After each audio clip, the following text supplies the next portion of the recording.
Listo, Si doctor. tú, Entonces, con su permiso, pues la vamos a grabar. ok, Listo, que entonces, pues de una vez empezamos si no hay ningún problema. listo. Listo, Vamos entonces, adelante. mi nombre es Nicolás Alarcón y les voy a hablar hoy sobre los vasoactivos. Entonces, estas son mis referencias, pues más que todo de UpToDate en cuanto a los medicamentos, algo pues de farmacología básica de Goodman y Hillman y de Katzun, y estos principios de farmacología que pues me parecieron pues unas ilustraciones muy fáciles de entender. Igual también, pues a lo último, voy a mostrar como unos algoritmos de unos artículos que me parecieron muy interesantes para hablar de unos tipos de shock. Entonces, este va a ser mi tabla de contenido. Pues al principio vamos a ver algo de la farmacología del sistema adrenérgico para poder entender posteriormente pues cómo es que funcionan los fármacos. Un segundo punto de unos datos a tener en cuenta previamente a la utilización de esos fármacos. Vamos a hablar sobre los vasopresores inotrópicos y unos tipos pues, de algoritmos que les estaba comentando. Ya pues para otra charla sería bueno ya hablar de vasodilatadores y esos medicamentos. Entonces, pues empezando con la farmacología del sistema adrenérgico, pues sabemos que hay unos principales tipos de receptores de fármacos. Sabemos que hay unos de canal iónico transmembrana. Si me están viendo el mouse que se mueve. Nico. Sí, Listo. Entonces vemos que hay Señor, unos tipos de receptores como canales iónicos transmembrana, otros que son transmembranas unidos a proteína G intracelular, otros transmembrana con dominio citosólico enzimático y otros intracelular. Para cuestiones de esta presentación nos vamos a basar más que todo en estos receptores transmembranas unidos a proteína G intracelular. Y esto es muy importante y por eso les pongo pues esta diapositiva, el cual fue el premio Nobel de Química del 2012, estos dos doctores que se lo ganaron por el descubrimiento de los receptores asociados a la proteína G, que pues gracias a este descubrimiento y a la descripción de estas, pues podemos saber cómo reaccionan diferentes estímulos importantes como es la luz, los olores, los sabores o sustancias que regulan el humor, como la serotonina y otras como la adrenalina y la dopamina. Entonces, pues me parece que es bien importante traer a colación esta parte y que la entendamos. Entonces, empezando con los receptores transmembranas asociados a proteína G, entonces acá les pongo esta primera imagen. Sabemos que tenemos un receptor con 7 hélices alfa, de estas 7 que se ven acá. Vemos que está la proteína G que tiene 3 subunidades, una subunidad alfa, una beta y una gamma. Y pues que acá va a estar una proteína efector. Entonces normalmente así está inactivado, o sea, va a haber en la subunidad alfa un GDP, ahí está inactivado. Entonces, ¿qué es lo que va a pasar? Cuando se llega al agonista, ya sea un fármaco, una hormona, lo que sea, pues que sea agonista, se pega al receptor de 7 hélices alfa y ese GDP que estaba inactivado se va a cambiar por un GTP. Y esa activación con el GTP lo que va a hacer es un cambio conformacional de la proteína G y del receptor y va a pasar esto. Entonces se va a haber un cambio conformacional, se va a separar la subunidad alfa de la beta y la gamma y se va a pegar al efector activado. Y ya después de esto vamos a ver cómo van a haber unas cascadas de segundos mensajeros y posteriores señalizaciones. Entonces vamos a ver que van a haber unas activaciones por la adenilciclasa y otras por la fosfolipasa C, por parte de la proteína G, lo que es GS y GQ, y también existe GI, que es inhibitoria. Entonces, empezando con la GS, que es la estimuladora, entonces vemos que se pega al agonista, como les dije, hay un cambio conformacional, pasa de GDP a GTP, esta GTP lo que me va a activar la adenilato ciclasa, esto me va a cambiar de ATP a AMP cíclico y la AMP cíclico me va a activar la PKA, la fosfoquinasa A, y eso lo que me va a hacer es fosforilación de una proteína que ahorita vamos a ver qué es lo que va a pasar. Y por otro lado, las CQ van a actuar a nivel, el mismo cambio conformacional, GDP a GTP, pero acá va a haber un participante que es el inositol bifosfato, que lo que va a hacer es conformar la fosfolipasa C a diacilglicerol e inositol trifosfato. Y este inositol trifosfato se va a ir al retículo sarcoplásmico y me va a sacar calcio de allá para generar una fosforilación y más contracción, al igual que el diacilglicerol, que me va a activar la PKC. Entonces, esto es en términos prácticos, y con la GI que no la puse acá, en términos prácticos, lo que va a hacer la GI es inactivar esta adenilciclasa y generar canales de potasio que lo que me van a hacer es hiperpolarizar la célula y de esa manera generar en diferentes tejidos, digamos, la vasodilatación. Entonces, acá vemos la explicación de cómo mediante estos mecanismos, digamos, con los agonistas beta 1, podemos llegar a hacer inotropismo y cronotropismo. Entonces, aquí a la izquierda vemos el por qué se da el inotropismo. Entonces, vemos lo mismo que le estaba explicando, se activa toda esta subunidad de la proteína G, hay AMP cíclico, el AMP cíclico me va a activar la PKA va a activar estos en el retículo sarcoplásmico, estos canales que me van a hacer que ingrese calcio y que salga calcio, y al mismo tiempo se van a activar unos canales iónicos de calcio. Y todo eso, ese mundo de calcio que me va a ayudar a que se contraiga el cardiomiocito, generando inotropismo. Y por el otro lado, aquí vemos la explicación de por qué también con los beta adrenérgicos causa cronotropismo.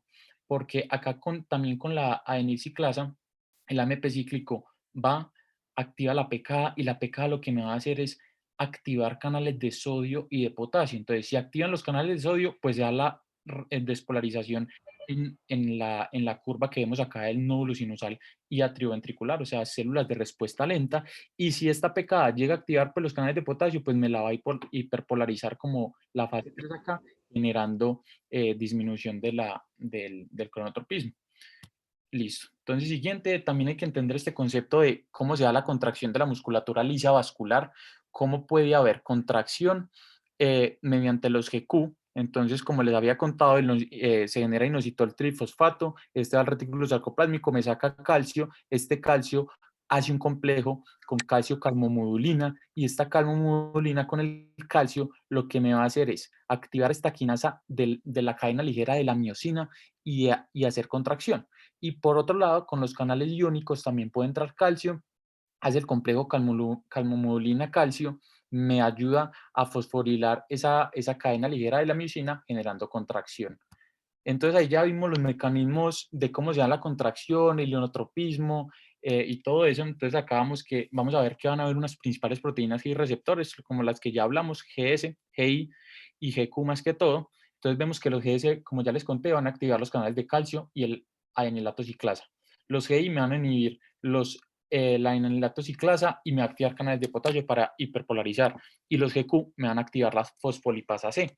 Acá vemos entonces esas proteínas G asociados al subtipo de receptor. Entonces vemos como los alfa 1 son GQ y GI y pueden actuar a nivel del núcleo liso vascular, el geniturinario, el intestinal, el corazón y el hígado, generando más que todo contracción, aumento del inotropismo y excitabilidad, digamos aquí a nivel del corazón. Los alfa 2 son GI, van a actuar a nivel de las células beta del páncreas, plaquetas, nervios y músculo liso vascular, me van a disminuir la secreción de insulina, la agregación y la liberación de noradrenalina. Sabemos que es muy importante, ahorita en mi imagen les voy a mostrar que los alfados van a hacer ese feedback negativo de la liberación de nora.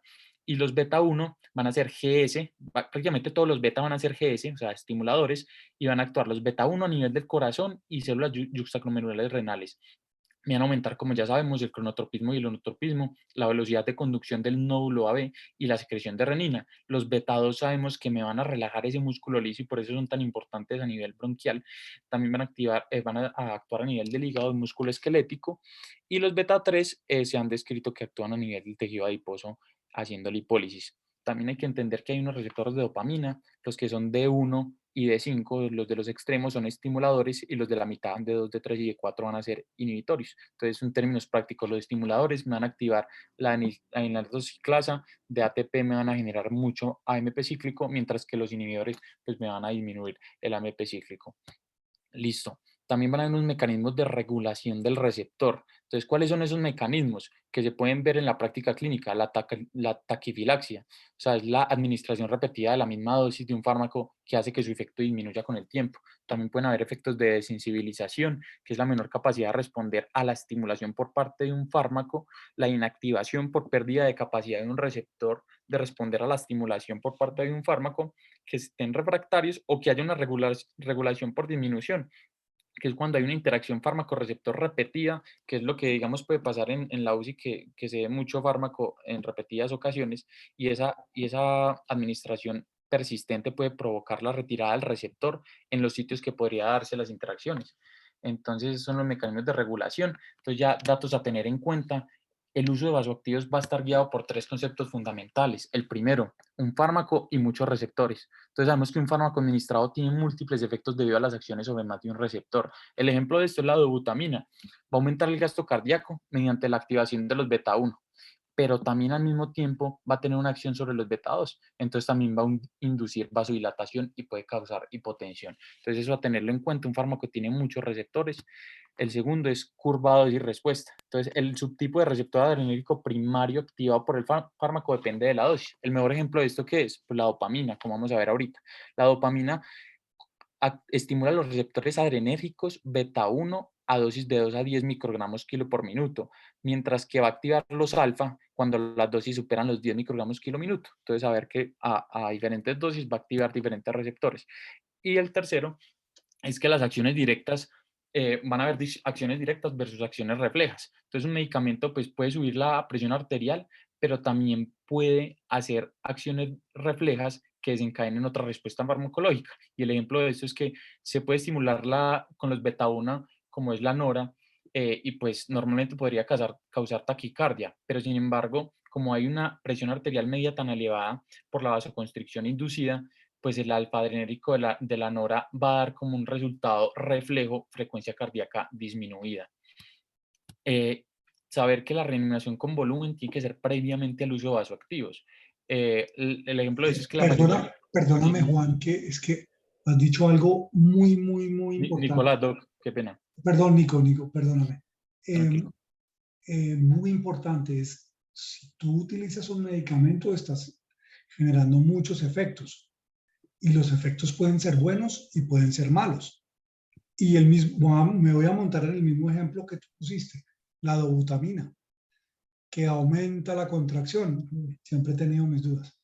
Que produce vasodilatación, pero hace unas cosas malas, aumenta la frecuencia cardíaca. Y en pacientes en los cuales estamos trabajando en el balancear el aporte-consumo de oxígeno al miocardio, nos puede hacer daño. Entonces, la polinfarmacia, y Dios mío, yo siempre he combatido eso, no es buena, porque entre más drogas pongas, entre más vasoactivos pongas, más efectos secundarios estás buscando. Sí, señor. Listo, eso quería decir. Muchas gracias. Perfecto. Muchas gracias, Doc.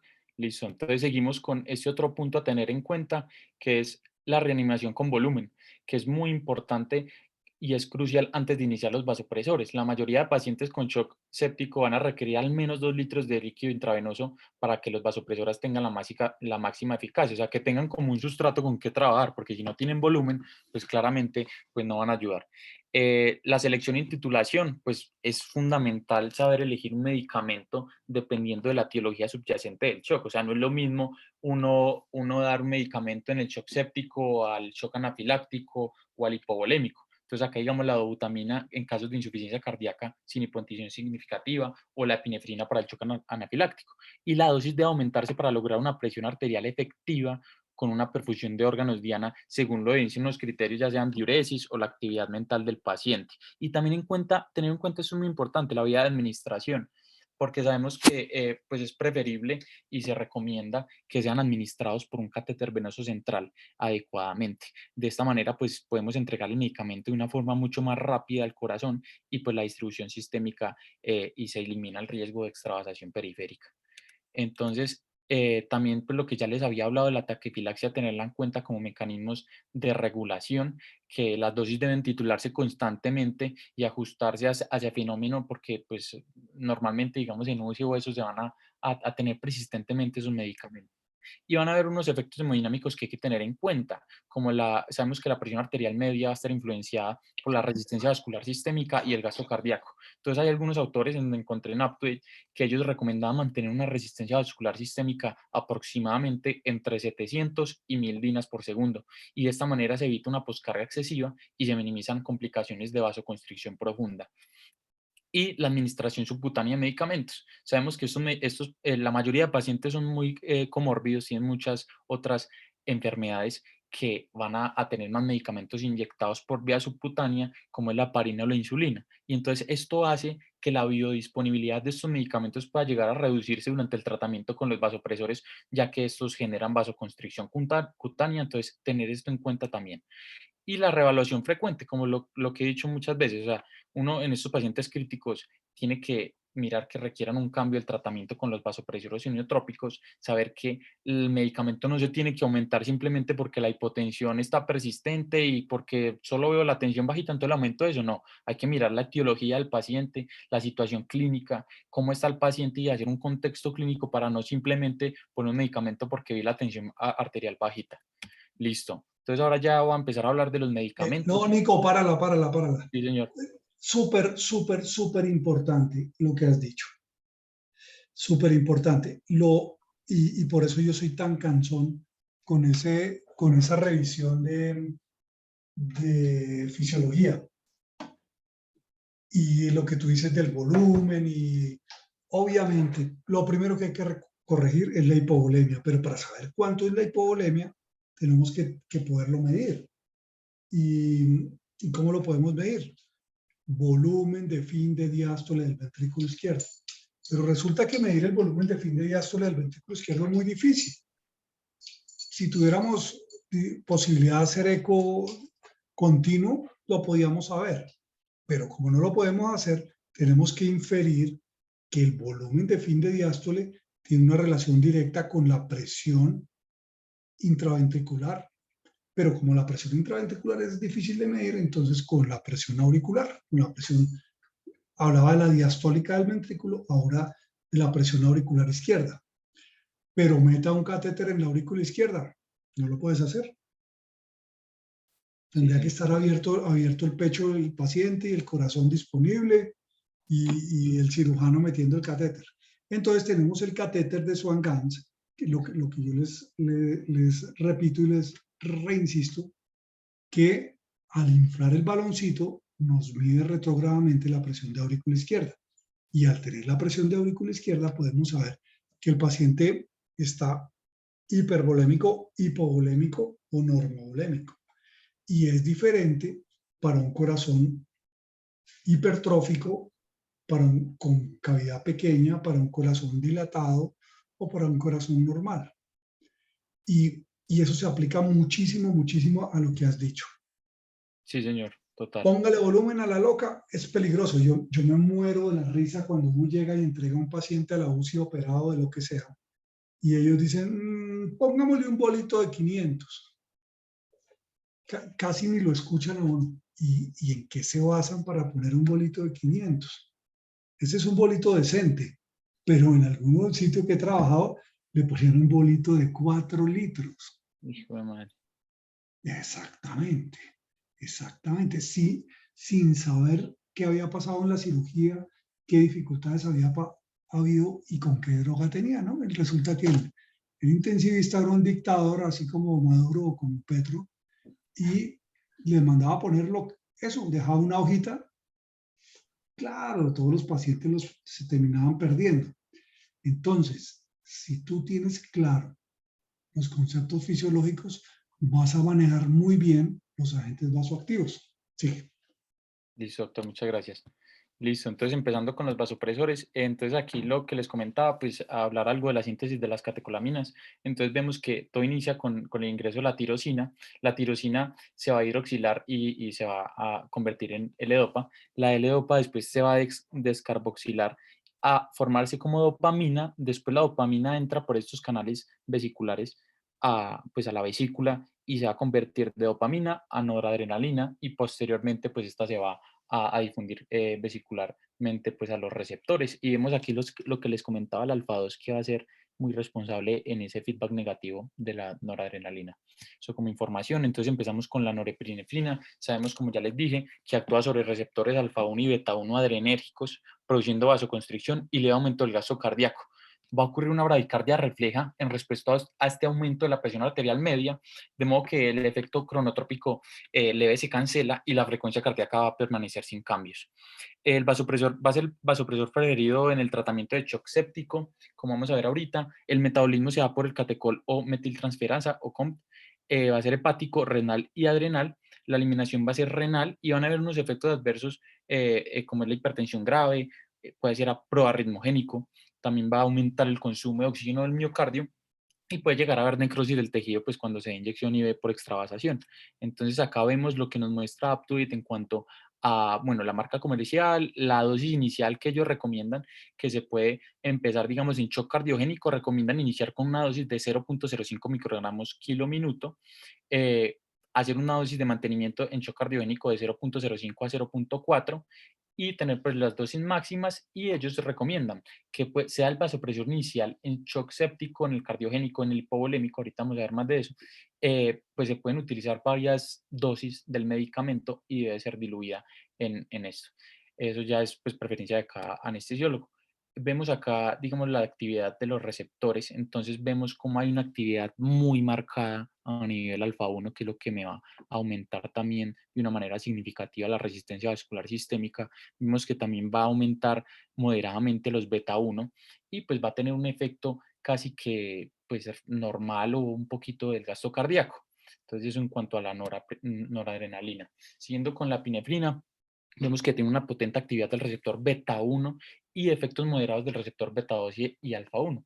Van a aumentar el gasto cardíaco por esos efectos inotrópicos que veíamos y a nivel cronotrópico también por el receptor beta 1, mientras que la vasoconstricción inducida por el receptor alfa va a compensar esa vasodilatación con los beta 2. Entonces, el resultado de todos estos receptores va a ser un aumento del gasto cardíaco con una disminución de la resistencia vascular sistémica. Entonces, a dosis altas de la epinefrina va a predominar, eso es muy importante, a dosis altas de la epinefrina va a predominar el efecto receptor alfa adrenérgico. Entonces, me va a generar aumento de la resistencia vascular sistémica y también va a aumentar el gasto cardíaco.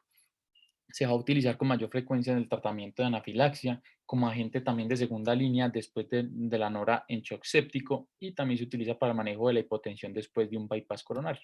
Entonces acá vemos el metabolismo, también con la COMT y la monoaminoxidasa a nivel hepático y renal, va a tener una eliminación renal, va a tener unos efectos adversos prácticamente los mismos que la nora, va a ser proarritmogénico, también va a aumentar el consumo de oxígeno del miocardio, van a haber pacientes que tengan disnea, náuseas, ansiedad, una cefalea pulsátil que describen y palpitaciones. Hemorragia cerebral también se ha visto y pues la angina con pacientes que tengan enfermedad coronaria.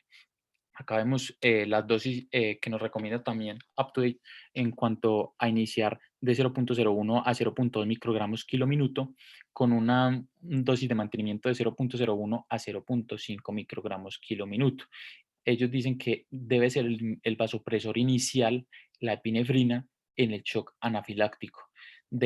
También es típicamente el vasopresor que se recomienda adicionar a la nora en shock séptico cuando se necesita elevar la presión arterial media. Esta también me va a aumentar la frecuencia cardíaca, que lo que me va a causar también es que pueda tener taquiarritmias del paciente o pueda llegar a tener isquemia. Para que yo pueda alcanzar ese efecto inotrópico, necesito unas dosis mucho más altas de este medicamento. También me puede elevar los niveles de lactato con la administración inicial, entonces tenerlo en cuenta. Estos son cómo actúa a nivel de los receptores. Vemos que también tiene una gran actividad alfa 1, como la nora que acabamos de ver, pero a diferencia de la nora, tiene un poquito más afinidad con los beta 1. Entonces, lo que me va a generar esto es un aumento del gasto cardíaco. Si doy dosis bajita de epinefrina, me puede bajar la resistencia vascular sistémica, pero si yo aumento esa dosis de la epinefrina, por el contrario, me la eleva. Entonces, para tenerlo en cuenta, como lo que hablamos al principio, que depende de la dosis, también los efectos que pueda causar un medicamento. Ya hablando de la fenilefrina, esta va a tener una actividad agonista Un puramente segundo, alfa. Nico, un Sí, segundo, un ¿sí? segundo. Devuélvete. Mira, qué interesante lo que estás diciendo y es absolutamente cierto. Anteriormente utilizábamos en cirugía cardíaca muchísimo la epinefrina. No teníamos nora. No existe, eso no existía. Ahora que es anestesia, noranestesia, porque a todos se le pone nora. Antes no la teníamos. Pero decidirte a poner un goteo de epinefrina no era fácil. Uno dudaba mucho y entonces utilizaba otro tipo de vasoactivos que no sé si los vas a nombrar o no, pero yo se los voy a contar, que son indirectos. Y entonces ellos van y actúan y hacen liberar noradrenalina o hacen liberar dopamina. Bueno, eso lo utiliza uno para salir del problema, subir la presión y, y ahí ay, pucha, se me fue el nombre, pero bueno, el caso es que la epinefrina, como la vemos, es fantástica, produce aumento de la contracción, aumento de las resistencias, pero tiene un efecto que no es el mejor, es la taquicardia. Y a medida que tú la usas, el aumento y le vas subiendo la dosis, la frecuencia cardíaca se va aumentando. Y al aumentarse la frecuencia cardíaca, pues va aumentando el consumo de oxígeno y termina haciendo el círculo vicioso que consume más oxígeno, se pone más malo, le sube la dosis, consume más oxígeno y no es lo ideal. Pero sí fue o es una droga ampliamente utilizada y que lo saca uno de muchos problemas cuando con los otros medicamentos no puede salir adelante. La epinefrina muchas veces le ayuda. Listo, doctor. ¿Preguntas hasta acá? No, doctor. Nadie. Bueno, Nico, sigue. Listo. Entonces, hablando de la fenilefrina, entonces como les comentaba, esta va a ser un agonista puramente alfa-adrenérgico, entonces pues me va a producir vasoconstricción con inotropía o cronotropía cardíaca mínima y me va a aumentar la presión arterial media, pues aumentando la resistencia vascular sistémica. Esto va a ser útil en casos de hipotensión que tenga unas resistencias vasculares sistémicas menor a 700 dinas, ya sean en sepsis hiperdinámicas, trastornos neurológicos o hipotensión inducida por anestesia. Y una desventaja es que va a disminuir el volumen sistólico, por lo que se receta para pacientes en quien la nora está contraindicada debido a las arritmias que pues, ya comentábamos o quienes hayan fallado pues, otras terapias. Entonces va a estar también contraindicado pues como esta me va a elevar la resistencia vascular sistémica, pues va a estar contraindicado en aquellos pacientes que la tengan elevadísima, mayor a 1200 dinas, el metabolismo va a ser hepático, la eliminación renal y va a tener unos efectos adversos similares a los que ya hemos comentado los fármacos anteriores. Listo. Siguiente, entonces acá vemos que la dosis inicial va a ser de 40 a 160 microgramos minuto. Vamos a ver unas dosis de mantenimiento de 0.25 a 5 microgramos kilo minuto y vemos que como ya les dije, va a ser un vasoconstrictor alfa-adrenérgico puro y puede ser considerado cuando la norepinefrina cause muchas taquiarritmias. Entonces acá, como les comentaba, pues es una alternativa de vasopresor para shock séptico por taquicardia por la nora o la epinefrina o la dopamina. Entonces esta me puede ayudar ahí para la hipotensión igualmente. Me puede disminuir ese volumen de eyección y por consiguiente el gasto cardíaco en pacientes que tengan disfunción cardíaca. Y acá pues dice la dosis, entonces debería ser un bolo de 50 a 100 microgramos para dar una rápida aumento de la presión arterial en la intubación. Entonces acá vemos cómo actúa este a nivel de los receptores. Vemos que pues, es puramente alfa 1. Entonces, pues acá claramente vemos cómo aumenta la resistencia vascular sistémica con algo de aumento del gasto cardíaco. Entonces, listo, ya ahorita voy a hablar de la vasopresina, entonces algo de farmacología. Otra vez. ¿Sí, doc? Esa fenilefrina es una fantasía para el anestesiólogo. Realmente es una fantasía porque tú normalmente con los medicamentos anestésicos uno produce vasodilatación, o sea, disminuye la resistencia vascular sistémica.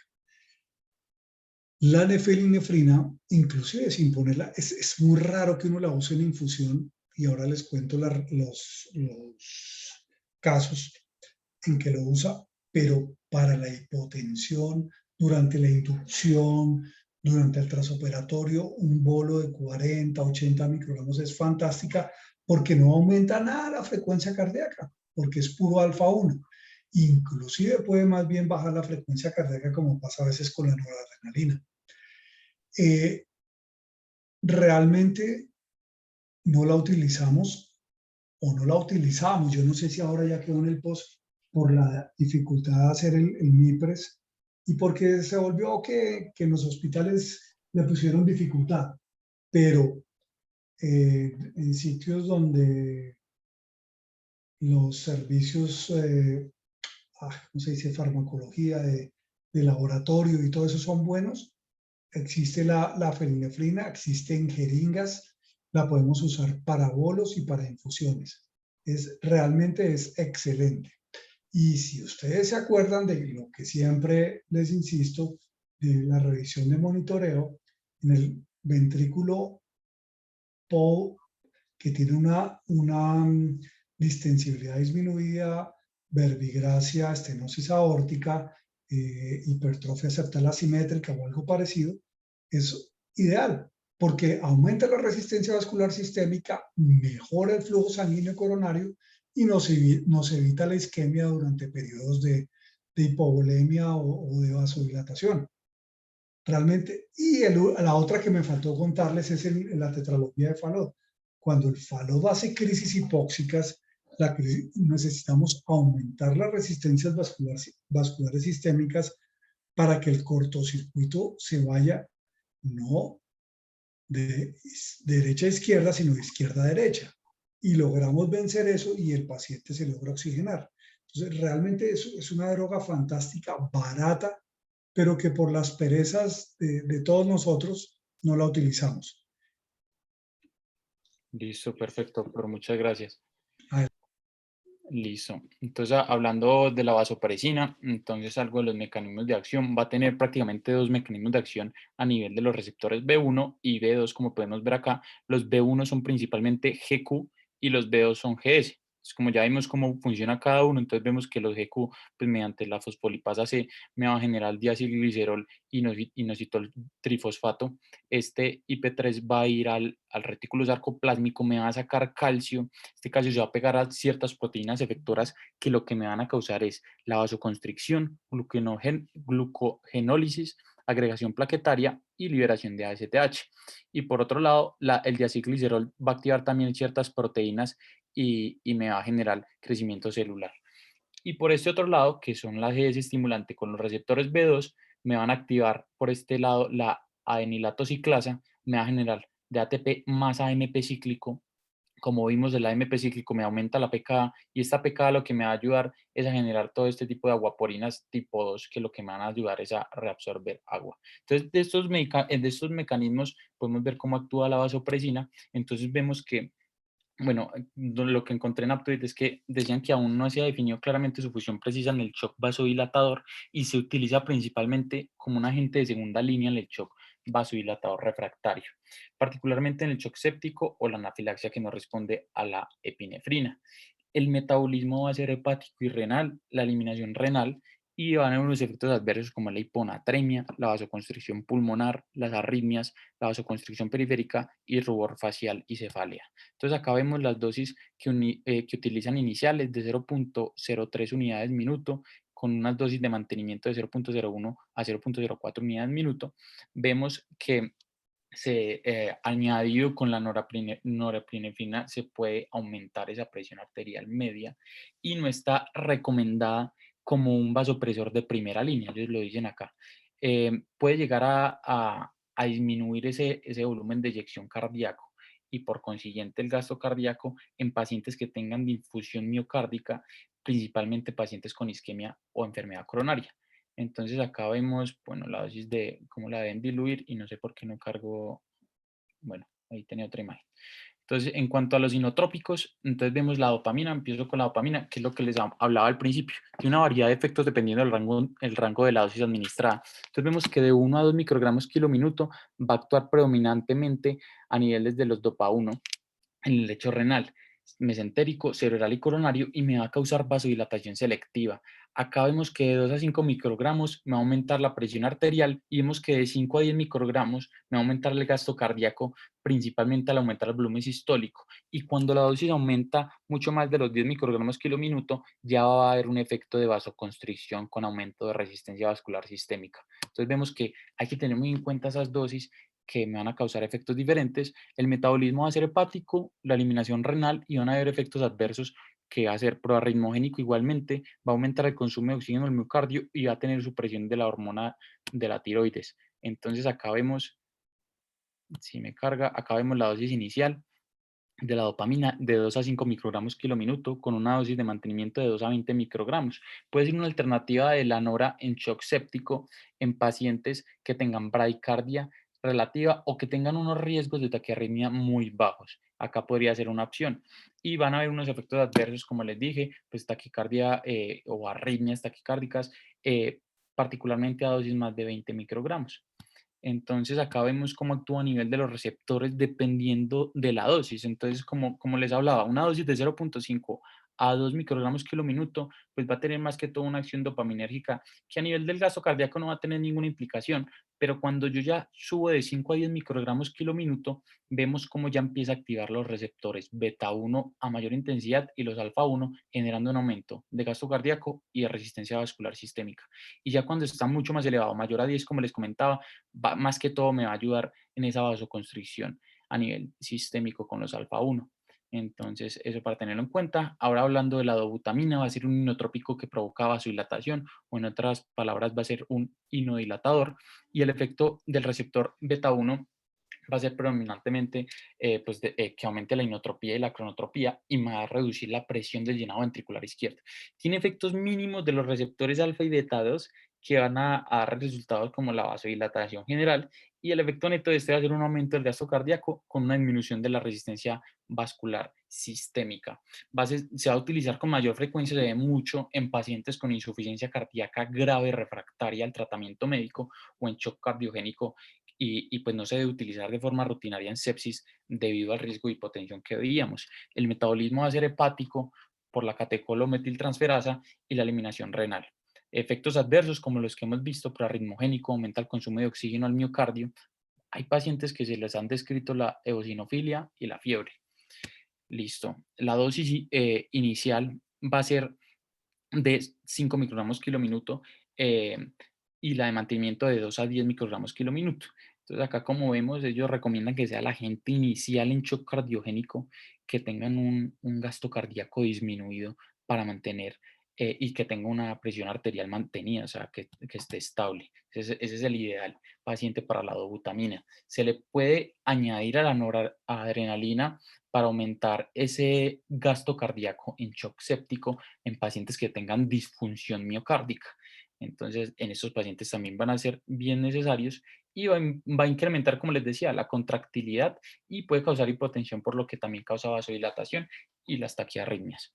Entonces, acá vemos cómo actúa la dobutamina. Vemos que tiene mucho efecto a nivel beta 1, o sea, me va a aumentar ese gasto cardíaco por aumento de la contractilidad, y como vemos que también tiene efecto beta 2 vasodilatador, pues va a disminuir la resistencia vascular sistémica. Listo, empezamos a hablar sobre la milrinona, que es un inhibidor selectivo de la fosfodiesterasa 3. Sí, señor. Nico, un momento, devuélvete. La dobutamina en el libro es una maravilla, pero en la práctica clínica, a mi modo de ver, es funesta. Todo eso que se vende que es muy buena no ofrece tanta ventaja. Por el contrario, ofrece desventajas como la taquicardia, como ser arritmogénico. Realmente su efecto inotrópico es muy pobre, su efecto vasodilatador aún más. Y eso ha hecho que muchos servicios de postín, les voy a decir, o buenos, o de gran volumen, de buenos resultados, la dobutamina solamente la usan para el ecoestrés. Listo. Mm, y menos en un paciente coronario, menos en un paciente con un ventrículo poco complaciente, porque ustedes saben que la taquicardia le hace daño. De pronto en un ventrículo normal, pero pues para uno normal usamos otras cosas. Yo creo que lo que viene ahora va a ser más interesante y lo que tú hablabas, los manejos, el manejo sistémico, la precarga buena, la precarga, es decir, mantener una buena precarga nunca se cambia por un inotrópico. Lo primero que hay que hacer es la precarga y el manejo del ritmo cardíaco. Sí, Pero señor. realmente la dobutamina es una droga del pasado. Sí, Listo. Perfecto, muchas gracias, doc. Listo, entonces ahorita hablando de la milrinona, entonces vemos que es un inhibidor selectivo de la fosfodiesterasa 3 a nivel del corazón y músculo liso. Entonces acá les muestro cómo es también, cómo puede ser y llegar a ser un inodilatador igualmente. Acá vemos el mecanismo de acción de relajación a nivel del músculo liso y vemos cómo aquí puede llegar a aumentar la contracción. Entonces vemos esta gráfica que la hemos visto mucho desde el principio de los principios de la farmacología, en donde vemos que eso es un receptor GS que me va a estimular la adenilato ciclasa. Normalmente se pasa de ATP a AMP cíclico y esto me va a ayudar a unos segundos mensajeros que me van a activar todo lo del retículo sarcoplásmico, más calcio, más contracción. Y entonces lo que pasa con la fosfodiesterasa 3 es que normalmente esta fosfodiesterasa me va a degradar el AMP cíclico, inhibiendo o no dejando que suceda todo lo que les acabo de comentar. Entonces lo que hace es, pues, si inhibimos a la enzima que me degrada el AMP cíclico, pues no se va a degradar, va a aumentar los niveles de AMP cíclico, por consiguiente se va a dar la contracción. Y por otro lado, va a ser también vasodilatador a nivel del músculo liso, como vemos acá, la milrinone inhibe la fosfodiesterasa 3 y lo que me va a hacer inhibir la quinasa de la cadena ligera de la miosina y me va a activar la fosfatasa de la cadena ligera de la miosina, causando una fosforilación del complejo miosina y actina, haciendo relajación en el músculo liso. Entonces acá son los dos mecanismos claves de por qué la milrinone es un inodilatador. Entonces vemos que las indicaciones son para insuficiencia cardíaca descompensada con febrio reducida y necesidad de inotropismo, un metabolismo hepático con una unión a proteínas muy alta del 70%, una eliminación renal y hepática, y vemos que los efectos adversos son prácticamente los que hemos visto, excepto pues este último, que se han descrito casos con trombocitopenia. Esta es la dosis inicial de 0.125 a 0.25 microgramos kilo, con una de mantenimiento de 0.125 a 0.75, y puede ser una alternativa a corto plazo para aumentar el gasto cardíaco y permanecer o mantener una perfusión orgánica en shock cardiogénico refractario a otros medicamentos. Va a aumentar la contractilidad, como les decía, me va a aumentar la frecuencia cardíaca a dosis más altas, puede causar vasodilatación periférica, como les comentaba, hipotensión, y también puede llegar a causar arritmias ventriculares. Entonces, listo. Entonces, acá hay que tener en cuenta que va a tener un clearance renal. Entonces, hay que tener en cuenta con estos pacientes que tengan alterado la función renal. Listo. Seguimos con el levosimendan. Eso es muy importante porque tiene tres mecanismos de acción. Van a ser sensibilizantes de calcio, van a inhibir la fosfodiesterasa 3, como les acabo de comentar, y va a abrir canales de potasio. Entonces, iniciando con los canales de potasio, los vemos acá. Acá esa partecita nos lo explica muy claramente. Me va a activar esos canales de potasio y pues lo que va a hacer es hiperpolarizar la célula, y hiperpolarizando la célula, pues va a causar vasodilatación en el músculo liso. Acá está la levosimendan actuando. Vemos qué es lo que dice que es sensibilizante de calcio. Pues vemos que la levosimendan actúa a nivel de ese complejo de la troponina, sobre todo la troponina C, haciendo que se pegue más afín ese calcio al complejo troponina, calmodulina, todo eso que hablábamos ahorita de la miosina y la actina, generando mayor contracción, y pues inhibiendo la fosfodiesterasa 3 y aumenta los niveles de AMP cíclico, generando todavía mayor contracción. Entonces, esos son los tres mecanismos que se han descrito de levosimendan. La dosis de carga es de 6 a 12 microgramos kilo minuto durante 10 minutos, una infusión de 0.1 microgramos kilo minuto, metabolismo hepático, eliminación renal con un aumento en una unión a proteínas del 98%, unos efectos adversos de hipotensión por lo que es vasodilatador, menor riesgo de arritmias con respecto a otros medicamentos, cefalea y hipopotasemia. Algo que sí me pareció curioso, doctor, es que mirando este medicamento en UpToDate, pues los estadounidenses no lo tienen aprobado por la FDA. No sé si de pronto, pues ahí en los estudios decían que como que los comparaban con otros medicamentos y no demostraron mayor eficacia. No sé, digamos, qué nos puede comentar acerca de este medicamento y por qué los estadounidenses no lo utilizan y, digamos, los europeos o nosotros aquí sí se utiliza. Muy buena pregunta. Increíble. Yo, para que ponga Levo en un paciente es muy raro. Yo soy más de la línea de la FDA.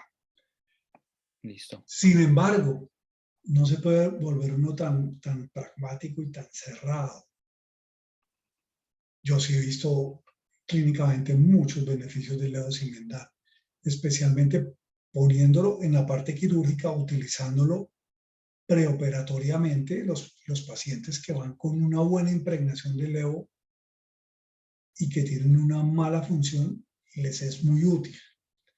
Y en otros pacientes, los pacientes de falla cardíaca crónica, que eso es otro mundo y es un mundo tan bonito y tan interesante, también es muy útil. Imagínate que en grupos de falla, tú recibes el paciente, viene en falla, lo hospitalizan, le dan su tratamiento con Levo, pues obviamente con todas las otras aguapanelas que usan los expertos en falla, y el paciente se compensa, se va a 3, 4 meses, y a los 3, 4 meses vuelve otra vez por su levosimendan. ¿Qué hubo maluco con el levosimendan? Cuando salió, la casa farmacéutica lo promocionó fuertemente y empezó a generar, ¿cómo les digo yo? El turismo del levosimendan y las prebendas para los que lo usaban. Entonces llegó una parte en que hasta en un posoperatorio de una CIA le ponían levosimendan. Ya Mm, se pasaban para el otro lado y eso hizo que el levosimendan se desprestigiara un poco. Pero mira, en adultos, en pacientes eh, con enfermedad de Chagas, que ya no hay nada que hacerles, inclusive en los niños, en los ventrículos únicos, yo he visto, he sentido y han mejorado los pacientes. Entonces, como en todo, ni tanto que queme al santo, ni tanto que no lo alumbre.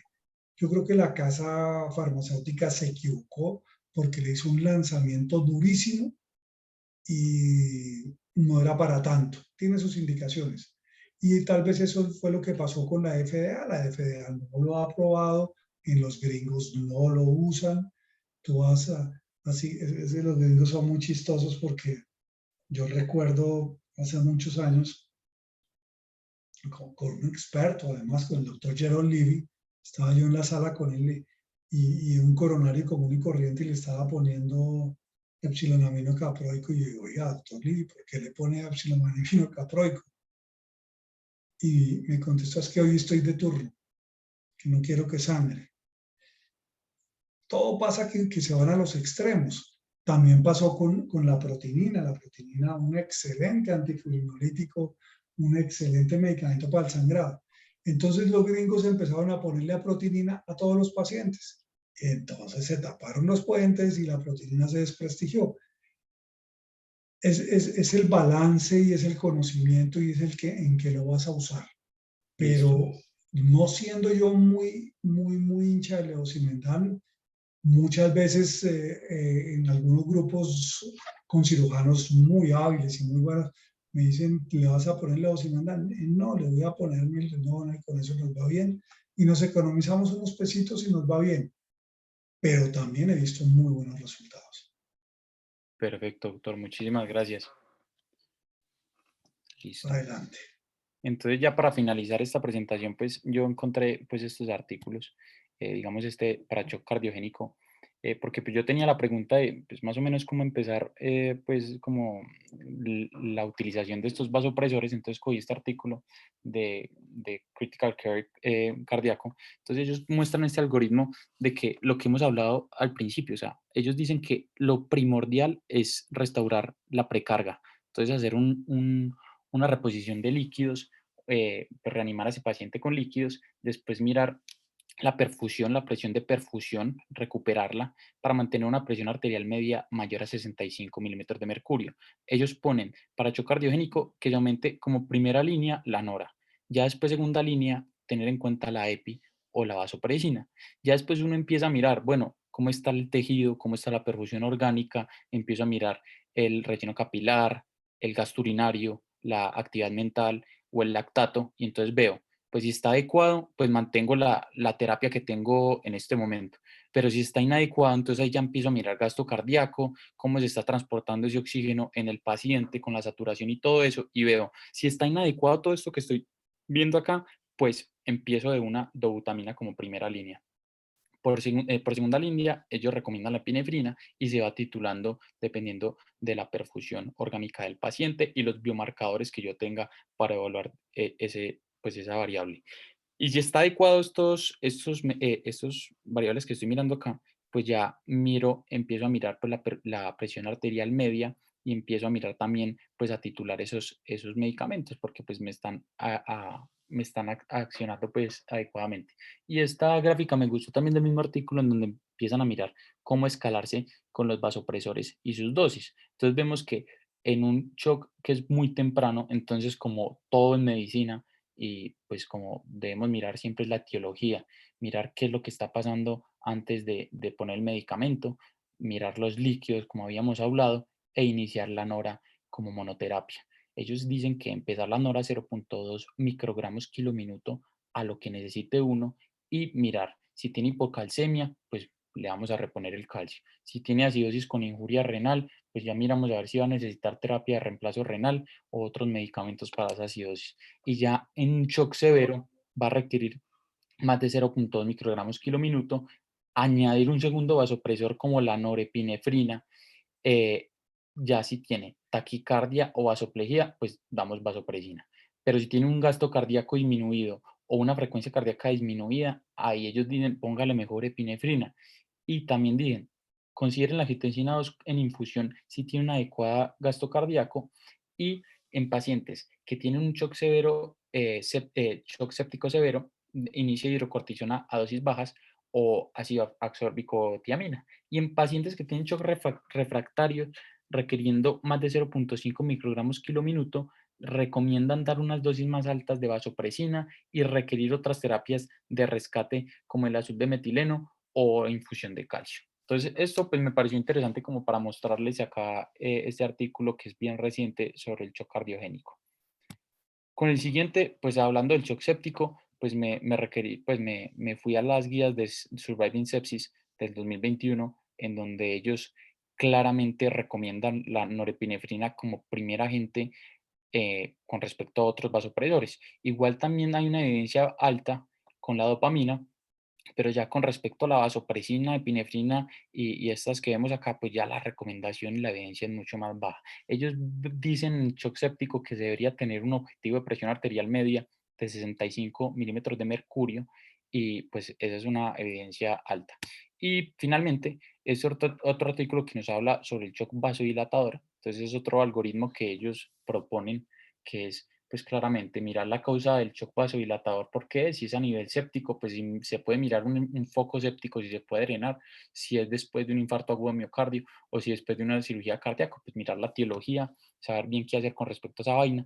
Y aquí, importante lo que siempre vemos, pues mirar el ABC, mirar bien cómo está la ventilación, si es permeable, mantenible, la circulación, y como siempre, iniciar fluidos y mirar si responde o no a fluidos. Si no responde a fluidos, pues nos vamos a la nora. Si responde, todo bien. Si no responde, miramos si está en una hipotensión profunda.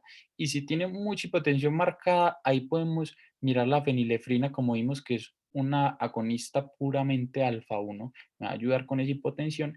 Y si no me responde a esa nora, también puedo considerar la vasopresina o la epinefrina, considerando una evaluación cardiovascular muy minuciosa en el paciente, ya de una manera haciendo, digamos, un eco para mirar cómo está bien ese corazón. Y si nos damos cuenta que la función ventricular está disminuida, ellos dicen que recomiendan iniciar la dobutamina.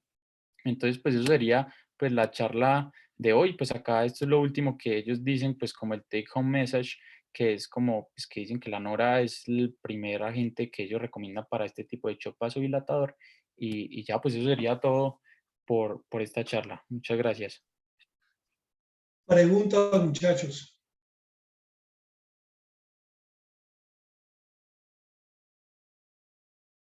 Qué silencio. Doc, cuando, o sea, como Nicolás estaba mostrando que o sea, hay agentes de primera línea y agentes de segunda línea. Por ejemplo, cuando estamos utilizando Nora, ¿a cuánta dosis de titulación uno ya em, pensaría en poner el segundo inotrópico? Pues mira que Nico hablaba de 0,5. Sí, Yo cuando voy en 0,3 ya estoy pensando con qué me voy a ayudar. Y la otra, el monitoreo del ecocardiograma. Tú ves la contractibilidad y sabes dónde está mi problema. ¿Está en contracción o está en resistencias? Si el problema está en contracción, me voy para el lado de la epinefrina. Obviamente ya voy montado con el mirrinone o con el levosimendan. Si la contracción está muy pobre, me voy para el lado de la epinefrina. Si la contracción está buena y el problema es la presión, me voy para el lado de la vasopresina. ¿Les parece? Listo. Doctor, gracias. Gracias, doctor. Bueno, les voy a dar 2 minuticos para que piensen más preguntas, porque realmente la presentación ha sido no buena, fantástica. Y debemos aprovecharlo. Muchas gracias. Qué pena ser tan cansón con la parte fisiológica.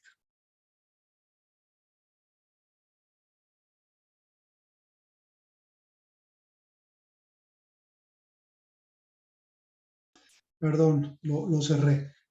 Piensen 2 minuticos para pensar preguntitas porque la presentación fue muy buena. Listo, doctor.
Bueno, muchachos, preguntas. Me acordé el nombre de uno de los vasoactivos, esos indirectos, la etilefrina. Había otro que era más alfa, pero no fui capaz de acordarme. Finalmente yo terminé siendo como un anti esas drogas, entonces se me olvidaron ya los nombres.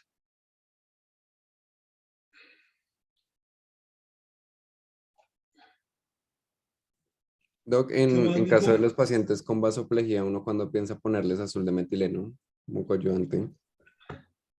Hombre, la de metileno, y por ahí tengo guardado un debate, un pro y un con del azul de metileno. Que sea la fantasía que mejore los pacientes, no lo es.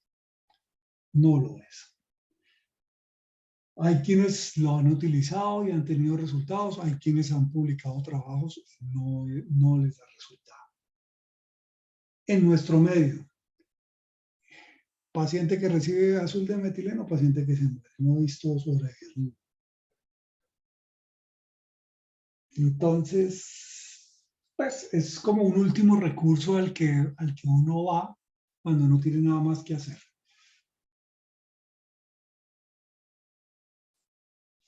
Gracias, Doc. Más o menos es un medicamento de desespero. Catalina. Doc, ¿y su visión ante la dopamina en el uso en el shock como tal, si se usa harto No, o Cata, menos? la dopamina es otra droga del pasado, de mi época. Ok, Ya no se usa. Ya inclusive no debe estar ni en los carros de anestesia ni en los carros de nada. Hay una tendencia que tiene todavía el grupo de cuidado intensivo, la nacional, ellos la usan mucho, pero generan mucha taquicardia en el paciente, se va muy para arriba. y pues desde que lo utilizaban, desde que yo no tenía el pelo negro, siempre combatí eso. Sin embargo, a veces pues me toca trabajar con gente de esos grupos y la utilizan, pero no, eso, si ustedes van a hospitales berracos, a Cleveland, a Emory, no, eso ya está, ya se guardó. Tenemos mejores armas. Es que cuando no teníamos más, ¿qué hacíamos? Imagínate que cuando yo hice residencia, solo teníamos dos relajantes, la succinilcolina y el pancuronio. Ahora tienes un espectro que puedes buscar lo que quieras. Y lo mismo con los inotrópicos.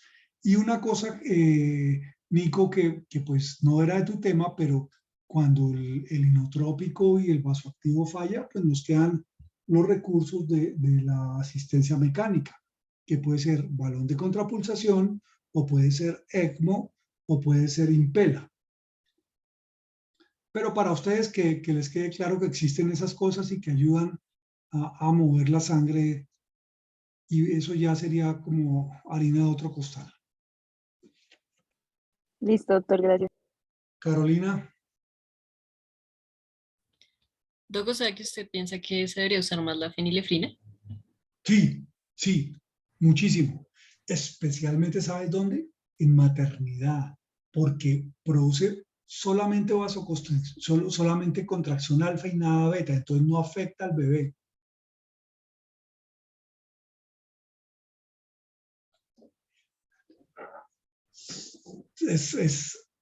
Mira, es una droga fantástica. Para el anestesiólogo se vuelve una anestesia fácil, más fácil de lo que es. Sí, porque en realidad nunca la he visto usar. Pero tú vas a rotar en anestesia en la cardio, No, Doc, ya no. ¿no? Ya la vas a usar. La usábamos muchísimo, muchísimo. Espero que no la hayan dejado de usar y me hayan quedar mal. Pero realmente es fantástica, no se sube mucho la presión. Para, para maternidad es buenísima. Tú pones la peri y se baja la presión, pones unos bolitos de fenilefrina y la paciente se compensa. Y no afecta el flujo sanguíneo al bebé.